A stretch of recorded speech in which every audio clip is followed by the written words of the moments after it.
আসসালামু আলাইকুম। এইমাত্র রয়েছি সরিষা ক্ষেতে। খুব সুন্দর মনোমুগ্ধকর একটা পরিবেশ। সরিষা ক্ষেত আসলে গ্রাম বাংলার একটা পরিবেশ। শহর থেকে গ্রামের দিকে এসেছি। বলতে পারেন আসলে গ্রামের পরিবেশের সাথে নিজেকে খাপ খাওয়াইতে খুব ভালোই লাগে। আর খুব সহজেই আমি মিশে যেতে পারি, কারণ সব পরিবেশে আমি মিশতে পারি। আর এই মুহূর্তে রয়েছি সরিষা ক্ষেতে। মাঠকে মাঠ সরিষা আর সরিষা। আর সরিষা যারা চাষ করে সেই চাষিগুলো কিন্তু অনেক সুন্দর। আপনি দেখতে পাচ্ছেন এই যে আমার পিছনে আছে সরিষা চাষি। এক এক পরিবেশে আমার ভাই এক এক রকম হয়।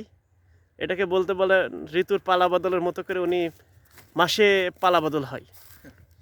তো আসলে একবার রাজনীতিতেও ওনার পালা বদল হয়, সেটা আমি জানতে চাচ্ছি না, কারণ আমি মোটামুটি ওই দপ্তর থেকে গুছিয়ে নিয়েছি। এখন এই সরিষা খেতেই আছি। ঠিক আছে, ভালো থাকবেন।